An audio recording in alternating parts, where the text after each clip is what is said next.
بسم اللہ الرحمن الرحیم. جیسے کہ میں نے آپ حضرات کے سامنے عرض کیا ہے، آج ہمارے بہت قریبی دوست اور ہم سب کے قریبی دوست، صرف پاکستانی قوم کے دوست نہیں بلکہ عالم اسلام کے دوست، پوری دنیا انسانیت کے دوست، جناب جنید جمشید مرحوم صاحب کے انتقال کے حوالے سے آج تعزیتی پروگرام ختم نبوت اکیڈمی میں رکھا گیا ہے. ان کا چونکہ مجھ سے اور اس ادارے سے بہت قریبی تعلق اور وابستہ وہ خود رہے ہیں، آنا جانا رہا ہے، ان کا محبت رہی ہے، پیار رہا ہے، اور یہاں کے جتنے بھی دوست احباب ہیں ان کے ساتھ بھی ایک بہت قریبی تعلق رہا ہے. اگر تعلق نہ بھی ہوتا تو آج ہر شخص دنیا کے اندر آپ یہ دیکھ رہے ہیں، چاہے ہماری بہنیں ہوں، چاہے ہمارے بچے ہوں چھوٹے، یہ وہ عجیب شخص تھا کہ جس کی وجہ سے علماء کے آنسو رک نہیں پا رہے. یہ کیسا عجیب شخص تھا کہ جس کی وجہ سے آج ہماری ماؤں اور بہنوں کے آنسو نہیں رک پا رہے، ان کا دل نہیں تھم رہا، ان کا دل ٹوٹا ہوا ہے، چور چور ہے. قرآن کریم نے صبر کا حکم دیا، لیکن اس کے باوجود فطری انسان کو جو محبت ہوتی ہے، ایک انسانی فطرت کا تقاضا یہ ہوتا ہے کہ انسان، ظاہری بات ہے کہ جب اس دنیا سے چلے جاتا ہے تو دل کے اندر دل غمزدہ ہو جاتا ہے، ایک فطری طور پر آنسو بھی آ جاتے ہیں، تو اس لیے غمزدہ ہیں. اور آج کل ہمارے دوست اسی طرح، جیسے کہ میں نے عرض کیا تھا کہ ہمارے امجد بھائی، ان کی بھی ہمشیرہ کا بھی انتقال ہو گیا، اور بھی بہت سارے لوگ اس دنیا سے داغ مفارقت دے گئے، انتقال فرما گئے ہیں. اسی لیے آج اس مجلس کا انعقاد کیا گیا ہے. میں سب سے پہلے آج کی اس مجلس کی ابتدا قرآن کریم کی تلاوت سے کرتا ہوں. انشاءاللہ آپ سے گزارش ہے کہ مختلف تلاوت ہوگی، اور اس کے بعد انشاءاللہ آگے پروگرام شروع ہوگا.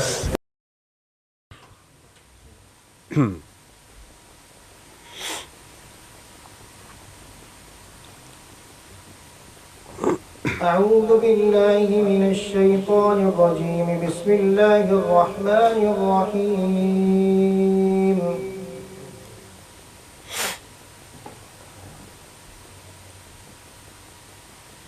یا ایہا الذین آمنوا استعینوا بالصبر والصلاة ان اللہ مع الصابرین ولا تقولوا لمن يقتل في سبيل الله أموات بل أحياء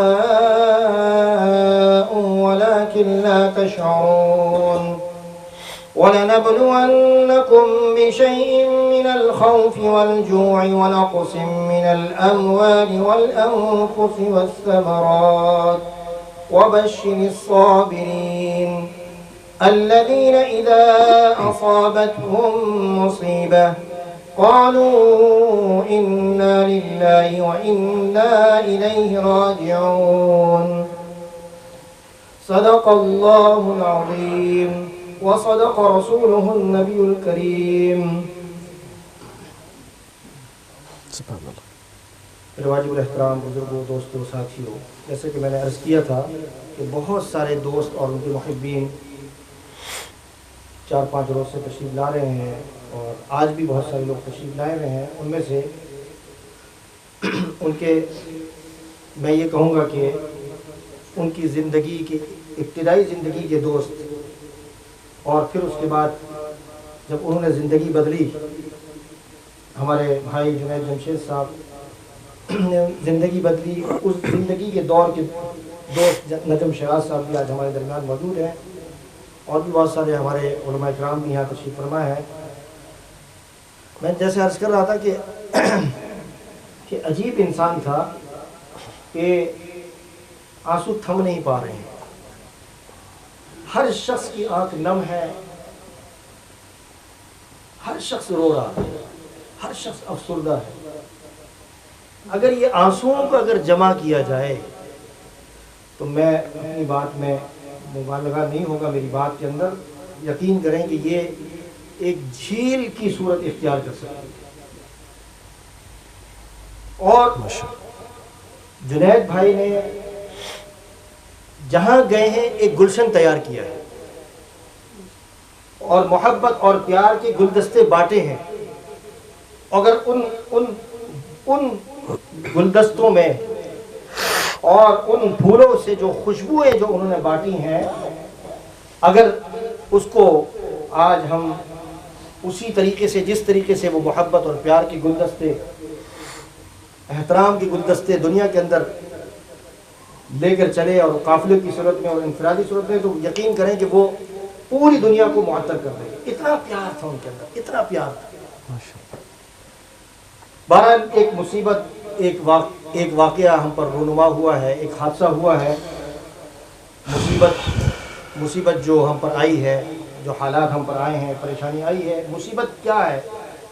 مصیبت کس چیز کا نام ہے؟ اس کی مستقل تشریح ہے. اسی طریقے سے مصیبت پر قرآن و سنت کا کیا حکم ہے؟ اگر کوئی مشکل آ جائے، پریشانی آ جائے، قرآن و سنت کا کیا حکم ہے؟ اور قرآن و سنت نے جس طریقے سے مصیبت پر صبر کرنے کا جو حکم دیا ہے، اس کا کیا طریقہ کار ہے اسلام نے دیا ہے. بہرحال اللہ رب العزت ہم سب کو صبر کی توفیق عطا فرمائے، سب کو صبر کی توفیق عطا فرمائے. کہ ظاہری بات ہے کہ یہ ہمارا دل، یقین کریں کہ مجھے ایسا لگتا ہے کہ جنید بھائی یہیں ہیں، موجود ہیں، اور ابھی فون آئے گا ان کا، پوچھیں گے کہ بھائی کیا حال ہے، کیسے ہیں آپ. اور عجیب ایک انسان کی کیفیت ہوتی ہے، اور کوئی شخص اس بات پر یقین کرنے کو تیار نہیں ہے کہ جنید بھائی ہم سے رخصت ہو گئے، دنیا سے چلے گئے، تشریف لے گئے. بے شک. بہرحال نبی کریم صلی اللہ علیہ وسلم کی روایتوں میں بھی آتا ہے اور حدیثوں میں بھی ہم نے جو پڑھا ہے کہ حضور علیہ الصلوۃ والسلام، ایک عجیب واقعہ لکھا ہے کہ حضور علیہ الصلوۃ والسلام کا صاحبزادہ حضرت ابراہیم رضی اللہ عنہ جب انتقال کر گئے تو حضور علیہ الصلوۃ والسلام نے ان کو اٹھایا، انتقال کر کے اٹھایا ان کو، اور اٹھانے کے بعد پھر ان کو اپنی گود پر رکھا. اور ایسی صورت کے اندر نبی کریم صلی اللہ علیہ وسلم کی آنسو مبارک اپنے چہرے مبارک سے گرنے لگے. ایک صحابی پوچھنے لگے کہ کندھے پر ہاتھ رکھا، کندھے شریف پر ہاتھ رکھا اور پوچھا کہ آپ کو بھی رونا آتا ہے؟ نبی کریم صلی اللہ علیہ وسلم نے فرمایا کہ آنسو فطری طور پر گرنے سے میں نے تو منع نہیں کیا، یہ تو میرے دل سے نکلے ہیں یہ آنسو. اور اسلام نے اس چیز سے نہیں منع کیا کہ اگر دل سے اگر کوئی نکلے. حضرت ابراہیم رضی اللہ عنہ جو نبی کریم صلی اللہ علیہ وسلم کے صاحبزادے تھے، وہ حضرت ماریہ ام المؤمنین حضرت ماریہ قبطیہ رضی اللہ عنہا سے تھے. آپ کو شاید علم ہوگا، ان کو بھی تسلی نہیں آتی تھی جس طریقے سے آج ہماری مائیں بہنیں تسلی نہیں کر پا رہی ہیں، اور ان کو عجیب سی کیفیت ان پر جو ہے وہ طاری ہے.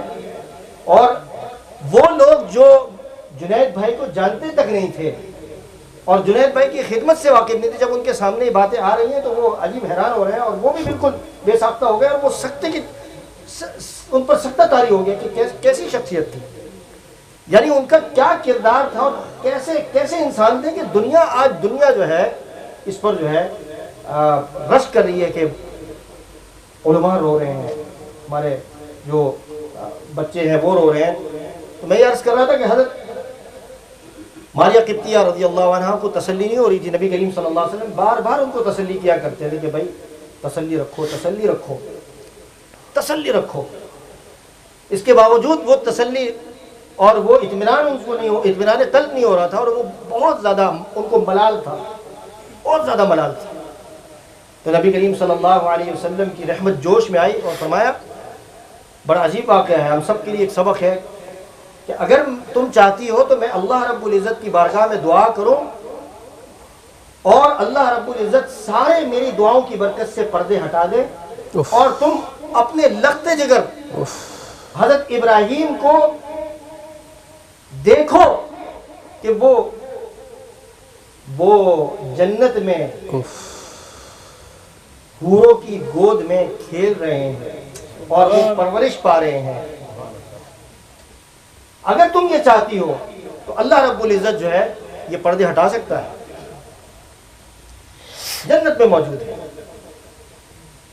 تو حضرت ام المؤمنین حضرت ماریہ قبطیہ رضی اللہ عنہا نے, یہ ہماری تسلی کے لیے ہے, بڑے بڑے دنیا کے اندر واقعات ہوئے ہیں, بڑے بڑے جیت علماء اس دنیا سے تشریف لے گئے. ظاہر بات ہے کہ یہ بہت بڑا حادثہ ہوتا ہے, ایک عالم کا چلے جانا, ایک عالم کی موت عالم کی موت ہوتی ہے.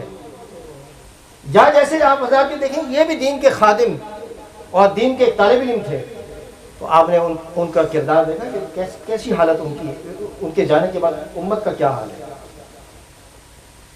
تو حضرت ام المؤمنین رضی اللہ عنہا نے فرمایا کہ حضور صلی اللہ علیہ وسلم سے ارشاد فرمایا کہ نہیں, مجھے آپ کی زبان پر یقین ہے, آپ نے جو کہہ دیا ہے اب میں مجھے تسلی ہو گئی. اس وقت کی عرب عورتیں کہنے لگی کہ یعنی ایک عربی زبان میں ایک محاورہ ہوتا ہے, یہ کہا جاتا تھا کہ تیرا ستیہ ناش جائے, تو دنیا کے اندر ایک واحد خاتون ہوتی کہ جو دنیا میں بیٹھ کر جنت کا یہاں نظارہ کرتی اور تیرے لخت جگر کا تو یہاں سے بیٹھ کر دیکھتی کہ تیرا بیٹا پرورش پا رہا ہے. اس سے بڑی سعادت کی کیا بات ہو سکتی ہے. کہ عجیب بات انہوں نے ارشاد فرمائی, انہوں نے کہا کہ تمہاری بات بھی ٹھیک ہے, لیکن میں نے جو عمل کیا ہے وہ اس لیے کیا ہے کہ اگر میں حضور صلی اللہ علیہ وسلم دعا فرما لیتے اور میں دیکھ لیتی, مجھے تسلی ہو جاتی, ضرور تسلی ہو جاتی, اور میں یہ کہہ دیتی بات, مجھے تسلی ضرور ہو جاتی. لیکن یہ میری آنکھیں دیکھتی, آنکھیں نظارہ کرتی, تو میں اس بات پہ ظاہری بات ہے کہ یہ بات ثابت ہوتی کہ میری آنکھوں نے دیکھے, میری آنکھوں نے یقین کیا ہے. لیکن میری آنکھیں خطا کھا سکتی ہیں, آنکھیں دھوکہ کھا سکتی ہیں. اسی لیے میں نے نبی کریم صلی اللہ علیہ وسلم سے عرض کیا کہ آپ کی زبان مبارک سے جو بات آپ نے کہی ہے مجھے اس بات پر تسلی اور یقین ہے کہ حضرت ابراہیم یقیناً وہ جنت میں انشاءاللہ پرورش پا رہے ہوں گے. میرے بھائیوں بزرگوں دوستوں, یہ ہمارے لیے سبق ہے. جنید جمشید بھائی چلے گئے, اور جنید جمشید بھائی کی طرح اور کتنے لخت جگر اور کتنی بہنیں اور کتنی مائیں اور کتنے اولاد, ہماری اولادیں اس دنیا سے وفات پا گئیں بچپن میں, اور اسی طریقے سے کتنے بڑے بڑے علماء اس دنیا سے رخصت فرما گئے. میرے بھائیوں بزرگوں دوستوں, ہماری یہ سبق کی بات ہے. ہم اس جو میں نے آپ کے سامنے جو بات عرض کی ہے اس میں سبق ہے کہ وہ ہم امید کرتے ہیں کہ وہ انشاءاللہ العزیز وہ جنت میں ہوں گے. اللہ سے امید کرتے ہیں جس راہ کے اندر وہ گئے ہیں, جس راستے میں وہ گئے ہیں, انشاءاللہ العزیز. آج دنیا دیکھیں, آج وہ لوگ جو ان کی تبلیغی جماعت کی وابستگی کی وجہ سے ان کے زبان سے کوئلے برستے تھے اور وہ کالی بات اور گندی بات کہا کرتے تھے, آج ان کی زبانوں سے پھول برس رہے ہیں اور اولے برس رہے ہیں کہ یار وہ تبلیغ کی وجہ سے. میں یہ کہتا ہوں کہ تبلیغ کی اور دین کی دعوت کی حقانیت اور اسلام کی حقانیت کی دلیل ہے کہ اللہ تعالیٰ نے تبلیغ کے نام کو اور بلند کیا میڈیا کے ذریعے سے. اسی میڈیا کے اندر تبلیغ کے خلاف زہر اور لوگوں کے نظریات کو خراب کیا جاتا تھا. آج اسی میڈیا کے اندر اللہ رب العزت نے ایک عجیب